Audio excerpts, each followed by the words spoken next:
Le propre des messes des dimanches est fait aujourd'hui le deuxième dimanche de l'Avent. La certitude que le Seigneur va venir pour sauver les nations fait aujourd'hui vibrer l'Église, peuple de Sion, d'un élan joyeux. Bientôt au milieu d'elle, Dieu va paraître au grand jour et lui révéler sa beauté.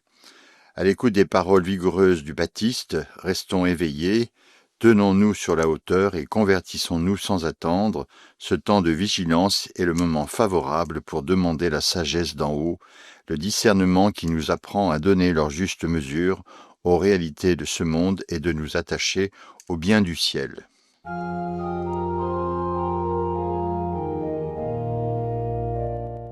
L'introïte, le chant d'entrée que l'on doit lire, chanter juste au début de la messe pendant la procession, peut-être après un chant d'entrée en français, dit « Peuple de Sion, voici que le Seigneur va venir pour sauver les nations.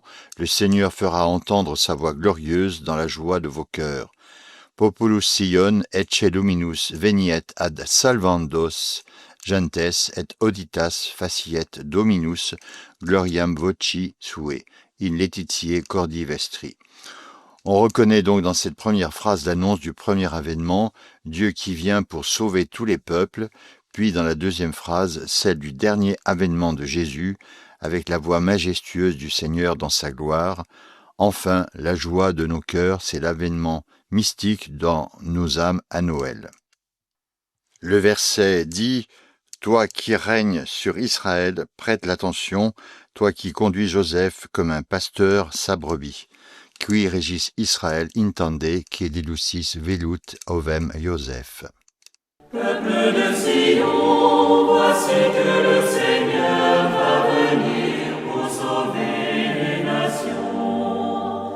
Il fera entendre sa voix majestueuse pour la joie de vos cœurs, pour la joie de vos cœurs. La deuxième pièce de cette messe, c'est le graduel, le psaume graduel, que l'on peut choisir. Il y a le psaume responsorial qui est chanté ou lu la plupart du temps, bien qu'ils doivent être chantés. Le graduel s'appelle Ex Sion. Le texte de Gabriel du deuxième dimanche de l'Avent est tiré du psaume 49, qui est très peu utilisé dans la liturgie. C'est peut-être même ici le seul emprunt que lui font les chants de la messe. Il met en scène de façon grandiose Dieu lui-même venant juger la conduite de son peuple, récompensant les bons et punissant les méchants. Voici ce que dit ce texte. C'est de Sion que va briller l'éclat de sa beauté. Dieu va paraître au grand jour. Rassemblez-vous autour de lui, c'est rassembler autour de lui ses saints, tous ceux qui ont contracté avec lui une alliance scellée par le sacrifice. Ex Sion species decoris eius, Deus manifeste veniet, congregate illis sanctos eius, qui ordinaverunt restamontum eius super sacrificia. Dans ces deux versets, nous voyons Dieu venant de Sion, le temple de Jérusalem, où il est présent symboliquement pour juger son peuple d'Israël, avec lequel il a fait alliance sur le Sinaï par le sang des victimes offertes en sacrifice. Dans la liturgie, il s'agit évidemment du jugement dernier, quand Dieu viendra du ciel dans sa gloire pour juger tous les hommes rachetés par le sang du Seigneur. Ce chant s'applique donc essentiellement au troisième avènement, mais dans la liturgie de l'Avent, les trois perspectives sont intimement liées avec les trois avènements du Christ. Cette mélodie est ornée, comme celle de tous les graduels, avec de grandes vocalises. Surtout dans la deuxième partie, elle est très expressive, pleine de noblesse et de majesté. Ajoutons qu'on peut donc la chanter, on doit même la chanter en grégorien, la psalmodie en français ou la lire à la place peut-être du psaume responsorial. La troisième pièce de cette messe, c'est l'Alléluia. Je me suis réjoui quand on m'a dit « Nous irons à la maison du Seigneur, Alléluia ». Laetatus sum in hic qui dictas sunt mihi, in donum Domini ubimus Alléluia.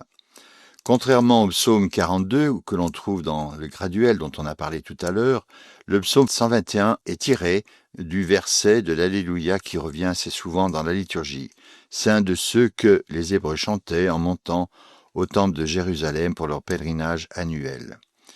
Le temple de Jérusalem, la maison du Seigneur, c'est la figure de l'Église, mais c'est surtout la figure du ciel, et nous retrouvons encore une fois la perspective du troisième avènement qui doit nous remplir de joie si nous sommes fidèles. La mélodie de cet Alléluia est originale, ce qui est assez rare en ce début d'année liturgique. La plupart des Alléluia ont des mélodies types que l'on retrouve à plusieurs reprises dans le répertoire annuel. Cette mélodie exprime la joie d'aller au ciel de manière ample et lyrique, avec de belles courbes pleines de noblesse.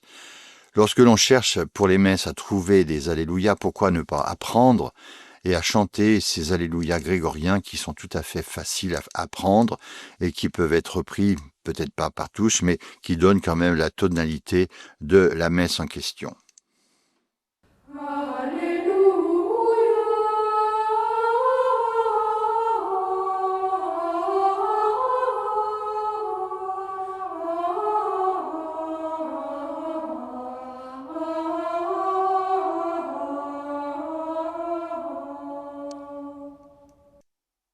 La quatrième pièce de ce dimanche, deuxième dimanche de l'Avent, est donc « Ô Dieu, tu te tourneras vers nous, tu nous rendras la vie, et ton peuple se réjouira en toi. Montre-nous, Seigneur, ta miséricorde, et donne-nous ton salut. Deus tu couvertins vivificabit nos, et plestue leptabitur in te. Ostende nobis, Domine, misericordiam tuam, et salutare tuum da nobis. » Comme c'est souvent le cas, l'offertoire de ce deuxième dimanche de l'Avent est un peu à part dans les chants de cette messe. On y trouve la joie, mais ni Jérusalem ni la fin des temps. En revanche, il se situe très bien dans l'ensemble des chants du temps de l'Avent, puisque son texte est tiré du psaume 84, qui est un grand psaume de l'Avent, qui était déjà utilisé à l'Alléluia et à la communion du premier dimanche de l'Avent, et que nous retrouverons à l'offertoire du troisième dimanche. La deuxième partie de l'offertoire d'aujourd'hui reprend d'ailleurs exactement le texte de l'Alléluia de dimanche dernier. Ici, la prière de demande suppliant le Seigneur de nous envoyer le Sauveur est précédée d'un acte de confiance et d'espoir dans la joie à venir. Elle est donc pleine d'assurance puisqu'on commence par affirmer qu'on obtiendra ce qu'on a demandé. Cette assurance se traduit par une mélodie très ferme, avec de nombreuses notes longues et tenues. Elle est pleine de mouvements tout en restant dans l'ensemble recueillie et contemplative. Donc d'un point de vue pratique, on peut la chanter, on doit même la chanter en grégorien. On peut la psalmodier donc au moment de l'offertoire en français, et on peut la lire, puis ensuite on peut chanter, si on veut, un autre chant d'offertoire. Debout Jérusalem, et monte sur les hauteurs, regarde et vois la joie te viendra de la part de ton Seigneur. La cinquième pièce de ce deuxième dimanche de l'Avent, c'est l'antienne de communion qui nous dit « Lève-toi Jérusalem, tiens-toi sur la hauteur et contemple la joie qui te viendra de ton Dieu. Jérusalem surge et sta in excelso, et vide iucundatem qui veniet tibi adeo tuo. » Le chant de communion de ce deuxième dimanche est tiré du prophète Baruch, très peu utilisé dans la liturgie, comme le psaume 49 du graduel. Baruch était un disciple de Jérémie qui, se trouvant en captivité à Babylone, envoya un message aux habitants de Jérusalem pour leur annoncer le prochain retour des captifs, les invitant à monter sur la montagne pour les voir venir de plus loin. Tel est le bonheur que Dieu leur envoie. Ici encore, Jérusalem, c'est la figure de l'Église, le peuple de Dieu qui doit s'élever au-dessus de ses passions et de tout ce qui l'attache à la terre pour voir venir de loin le bonheur du salut que Dieu va lui envoyer à Noël. On note que pour la troisième fois dans cette messe, après l'introïte et le graduel, le mot « veniette » qui est encore un des mots clés de l'Avent, c'est-à-dire « venir ». La mélodie commence par un bel élan sur le mot « surger », puis se poursuit d'une manière assez solennelle, pleine d'une joie contenue. Donc, chers amis, puissiez-vous donc mettre en œuvre dès maintenant ces magnifiques textes de la liturgie qui sont souvent ignorés et même donc beaucoup ne connaissent pas, alors qu'en fait ils viennent bien donner la note de la messe en question. Ajoutons pour terminer que ce dimanche s'appelle Populus Sion, ce qui veut dire peuple de Sion. Bonne semaine à tous.